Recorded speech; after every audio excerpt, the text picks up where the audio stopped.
Bonsoir, mesdames et messieurs, j'espère que vous allez bien.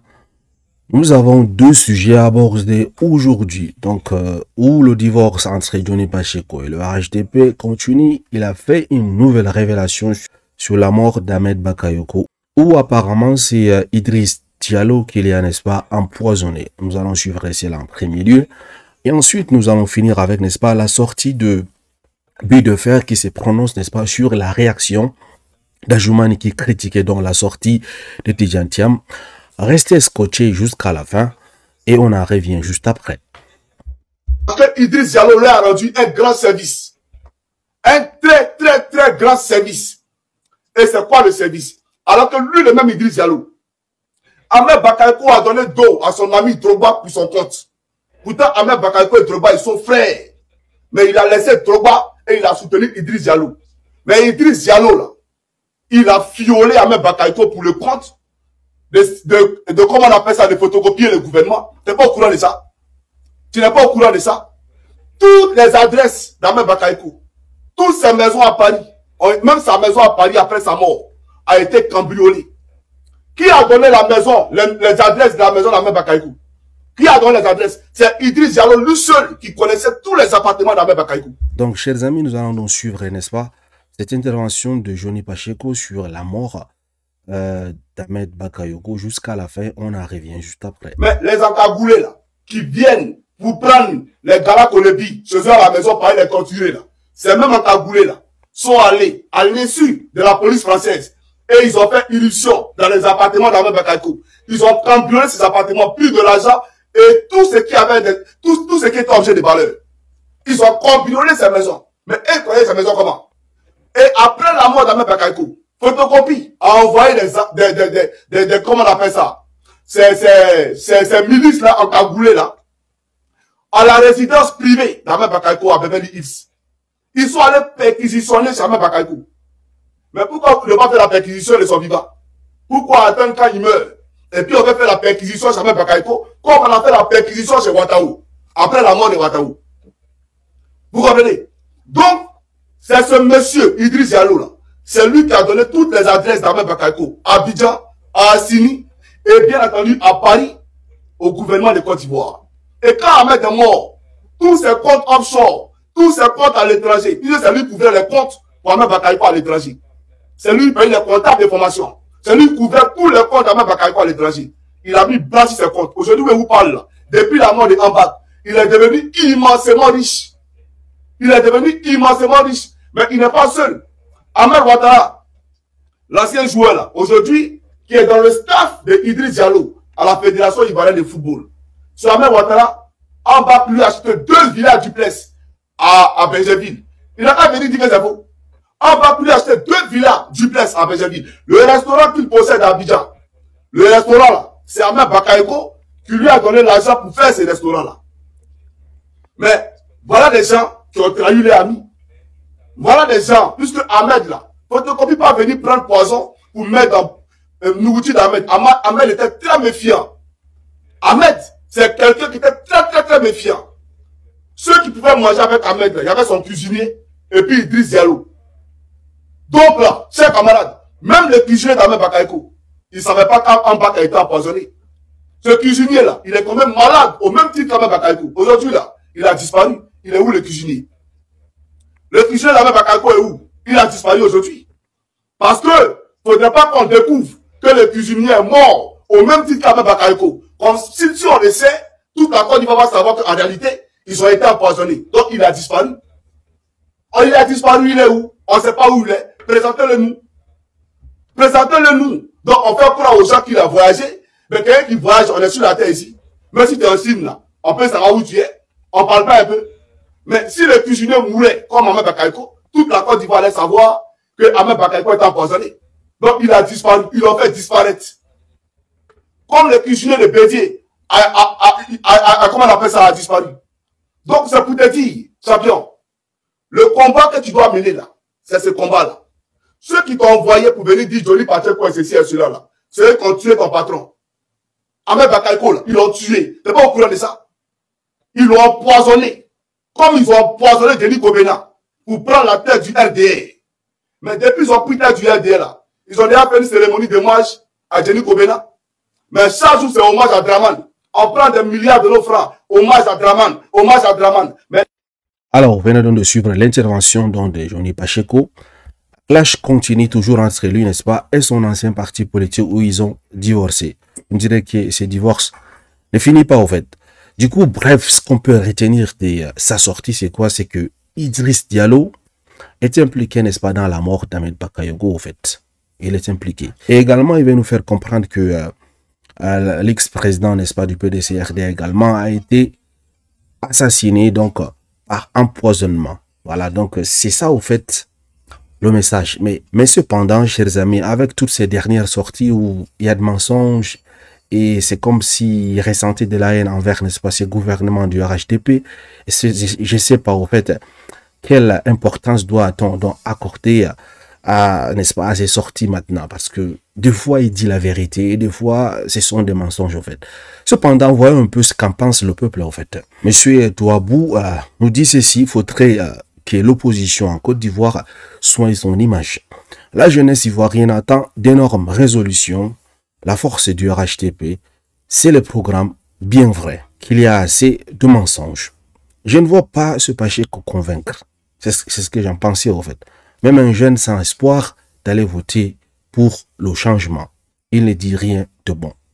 Vous voyez, les gens sont découragés, n'est-ce pas, de suivre les Johnny Pacheco, en fait, parce que il peut mentir comme tout, il peut dire la vérité.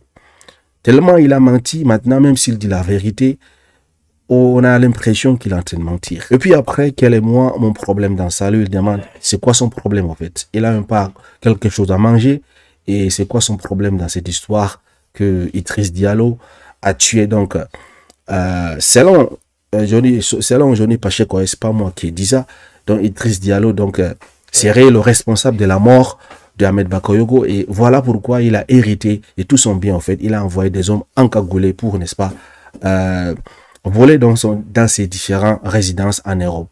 Voilà. Et quand ton ami d'hier devient ton ennemi d'aujourd'hui, connaît tous tes secrets, tu as peur même de lâcher, au fait. Ouais, un peu. Donc, du coup, ça veut dire que Johnny Pacheco était l'ami du RHDP hier, et aujourd'hui, il est devenu ennemi du RHDP. Du coup, le RHDP doit faire attention parce que tous ces secrets vont sortir dehors. Monsieur Paco nous dit que c'est juste que des verbiages. Il veut de preuves, en fait. Ça serait quand même bien, lorsqu'on parle comme ça, on accuse des personnes d'être impliquées dans la mort d'une grande personnalité, quand même, de présenter les preuves, quand même. Il a raison, je pense. Et est-ce que nous, on peut parler dedans? Voilà. Lorsque des machettes se battent, seul Imra, la chutée, 1xB peut séparer, hein, toutes ces choses, en fait. Donc, lui, s'en fiche complètement. Donc, il y a des personnes qui s'en foutent complètement de cette histoire. Il y a des personnes qui disent qu'ils veulent de preuves. Il y a des personnes qui ne croient pas à Johnny Pacheco, en fait, parce que il a l'habitude, n'est-ce pas, de mentir, en fait, pour salir l'image du RHDP, en fait. Parce que maintenant, s'il ment ou bien il dit la vérité, on a l'impression qu'il est en train de mentir. Alors, chers amis, nous allons donc prendre notre, n'est-ce pas, deuxième actualité du jour, donc concernant toujours la politique, où M. Bidefer s'est prononcé sur la réaction d'Adjoumani, n'est-ce pas, à l'encontre de Tidjane Thiam, le président du PDCRDA, qui était, n'est-ce pas, sorti, donc je pense, à Boisse, au fait, où il avait raconté un conte là, n'est-ce pas, face à son public, où il a dit, si une femme est négligée et battue par, n'est-ce pas, son époux tout le temps, et que un nouveau monsieur arrive, et que la femme, n'est-ce pas, cherche à rencontrer ce monsieur, ne sois pas étonné que ce nouveau monsieur, donc, t'arrache donc ta propre femme, en fait. Il fait allusion à la femme, c'est la Côte d'Ivoire. Je pense que vous connaissez déjà l'histoire. Donc, suivons un peu l'intervention des Bi de faire ses prononçants donc, sur la sortie d'Adjoumani, en fait. J'aimerais parler un peu de la réaction du ministre Adjoumani. Adjoumani, à propos des discours qu'a tenu monsieur Tidjane Thiam. Monsieur Tidjane Thiam, au cours de son discours à Boissot, a parlé de quelqu'un qui a marié deux épouses, qui a deux femmes, et qu'une épouse veut le quitter. Alors, voilà ce qu'il a dit comme son histoire qu'il a racontée sur le podium à Boissot. Alors, M. Adjoumani a récupéré cette phrase-là, a parlé de ce que M. Adjoumani a dit, en disant que c'était la goutte d'eau qui a débordé le vase. Ça dit que c'était un peu trop, la goutte d'eau de trop. Mais je veux savoir, qu'est-ce qui est de trop là? Le fait de dire quelqu'un a épousé 2 femmes, le femme veut le quitter. Qu'est-ce qui est grave, qui peut détruire la Côte d'Ivoire, qui va envoyer la Côte d'Ivoire jusqu'au bout du gouffre, pour qu'on puisse dire que c'est une goutte d'eau de trop? Parce que soyons très sincères, depuis que Tidjane Thiam fait sa politique, il n'insulte personne, il n'agresse personne, mais il met des critiques. Et c'est normal. C'est un parti d'opposition, c'est un opposant. Et il aspire à aller aux élections présidentielles. Donc c'est normal, ce qu'il doit faire, c'est de critiquer ceux qui sont au pouvoir. Qu'est-ce qu'il a dit de si grave? Nous qui sommes là, nous veillons au grain. Nous sommes presque des gendarmes de la nation. Parce que nous veillons, celui qui va tenir un langage, qui va envoyer des histoires, nous allons l'interpeller. Si tu as un discours qui va envoyer diviser le pays, nous allons l'interpeller. Mais s'il n'a pas encore fait quelque chose, on va se taire. Soyons sincères. Qu'est-ce qu'il a dit? Je vais dire au ministre Adjumani, est-ce que ce qu'il a dit là, vous l'avez jamais entendu, plus pire même, venant même du parti au pouvoir, pour qu'aujourd'hui, ce que tu m'as dit, puisse être toi, la goutte d'eau de trop. Moi, je ne vous comprends pas. Hein. Regardez un parti comme le LHDP. Voilà un parti qui est au pouvoir depuis des années. Dont le président Alassane Ouattara a un bilan tellement positif. Mais les gens de l'opposition reconnaissent le bilan positif d'Alassane Ouattara. Mais au lieu, ce que vous devez faire là, c'est tellement simple. Quelqu'un critique Ouattara. Mais envoyez les réalisations de Ouattara devant la nation, c'est tout. Vous ne faites que parler de ce que Ouattara a fait. C'est tout. Celui qui n'a rien fait là, c'est celui qui est dans les histoires, dans les palabres, dans du n'importe quoi, pour créer du désordre, c'est lui. Mais le RDP a un bilan positif dans sa Ouattara. C'est tellement simple pour le RDP de dormir tranquille, de se lever le matin et de parler du bilan de sa Ouattara. Sur le plan éducation, sur le plan santé, sur le plan sécurité, sur le plan lutte contre la pauvreté. C'est tellement simple. Mais les travailleurs à la fonction publique, tout est tellement là. 13e mois, tout est tellement là. Pour faire la campagne, on n'a pas à réfléchir, à aller chercher des poux dans les cheveux des gens. Tel a dit ça, il voulait dire ça. Arrêtez ça. Thiam est venu depuis qu'il fait sa politique, et il n'a pas agressé quelqu'un. Il ne parle pas mal. Il critique, c'est son rôle. Et c'est normal. Vous, les gens de RADP, monsieur le ministre Adjumani, vous n'avez qu'à prendre le programme, le bilan positif de l'État Ouattara et de poser sur la table. La Côte d'Ivoire va juger. Nous sommes déjà très contents. C'est tout. À la prochaine. Dans les palais. Voilà, vous venez donc de suivre les billes de fer. Il a taclé Adjumani. En fait, je pense qu'il s'est rentré dans le mille, en fait. N'est-ce pas, il a fini avec Adjumani. Et ce qui est bien, ce qu'il a dit, sont des critiques qui sont bien, en fait, des critiques constructives qu'on dit là. Il n'a pas juste critiqué pour ceci. Il a critiqué et en même temps, il a amené également des surprises. N'est-ce pas, en insistant sur la fonction principale d'un parti politique. Ils sont pas là pour apprécier, n'est-ce pas, ce que le parti au pouvoir est en train de faire. C'est en critiquant qu'on évolue. C'est comme ça, en fait. Donc, il a raison. Et pas que Adjumani se sent donc indexé ou bien touché, au fait, jusqu'à ce qu'il fait des sorties. Adjumani avait donc mis Tidjane Thiam en garde, donc de faire attention. Genre, si tu continues sur cette lancée, on peut donc t'amener à la maca, au fait. Vous voyez? Donc, ce genre de trucs. Et je pense que on ne peut pas dire qu'un pays est démocratique si on veut mutiler les gens, dont les soutirer donc la liberté d'expression. Voilà, toute personne qui essaie, n'est-ce pas, de réclamer pacifiquement, de critiquer la politique, vous envoyez des hommes en cagoulé l'enlever, ou bien je sais pas, vous menacez la personne, ou bien vous l'envoyez à la maca. En fait, ça se passe pas comme ça. Si on dit que c'est un pays démocratique, il faut également respecter la liberté d'expression, d'autant plus qu'on n'a jamais entendu donc Tidjane Thiam insulter une personnalité politique, ni également insulter une autorité au fait en Côte d'Ivoire. Donc, pourquoi est-ce que Adjumani va donc lui mettre en garde? Je pense qu'il va exagérer au fait. C'est ce qu'on appelle d'abus de pouvoir. Que pense donc le peuple ivoirien à travers donc la sortie de M. Bidfer? Si le pouvoir change de camp, je suis sûr que son langage le fera aussi. Ouais, exactement, parce que avant, Adjumani était au PDC-RDA. Le pouvoir a changé. Il a également changé. Donc, Adjumani peut être un caméléon, en fait. Dire que le bilan du président est inattaquable et archi faux. Ce bilan présente énormément de failles. Au niveau économique, il est vrai que l'économie ivoirienne a généré des croissances, mais malheureusement, cette croissance est inégalement répartie et ne profite pas pleinement au bien-être des Ivoiriens, mais plutôt aux multinationales. Je peux aussi parler de la précarité des emplois créés et le déficit, n'est-ce pas, du système éducatif qui ne répond plus aux enjeux actuels. Il a tout dit, en fait. On n'a même plus besoin, n'est-ce pas, de prendre d'autres commentaires. Il a expliqué le problème de la Côte d'Ivoire. C'est vrai, il y a des infrastructures. C'est vrai que, n'est-ce pas, l'économie du pays est reconnue à travers le monde. C'est vrai, c'est vrai. Mais lorsque vous essayez de voir la classe sociale, les gens souffrent, en fait. Il y a des personnes qui n'ont même pas quoi manger. Des personnes qui n'arrivent pas à manger 2 fois par jour. Donc, la richesse est inégalement répartie.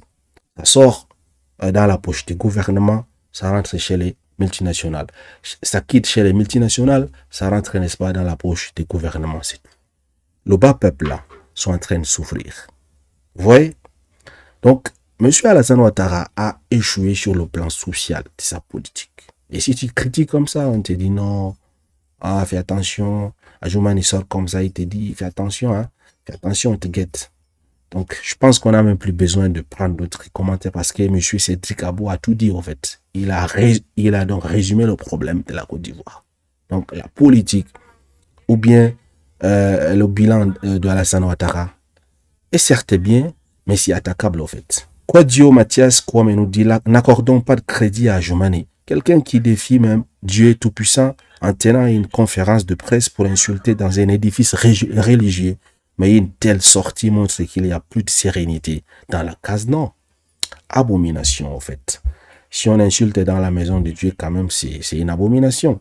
La goutte d'eau de trop, qui ne veut pas dire grave, mais des propos qui simplement amènent une personne à répondre. C'est simple. Maintenant, si toi, tu fais une vidéo en sortant tout de leur contexte et en extrapolant, ça va ajouter, alors laisse tomber. Donc, tu as envie de parler, tu as parlé, sinon de quel bilan positif parlais-tu? Arrête de distraire les gens. Il parle de quoi même? Tout le monde sait ce que tu veux, toi. Donc, arrête de distraire les gens. Tiens, n'insulte pas. Va chercher toujours ces proverbes qu'il a pour habitude de tenir à chacune de ses sorties. Comme ça, tu sauras davantage. Force à toi, monsieur le ministre Adjoumani.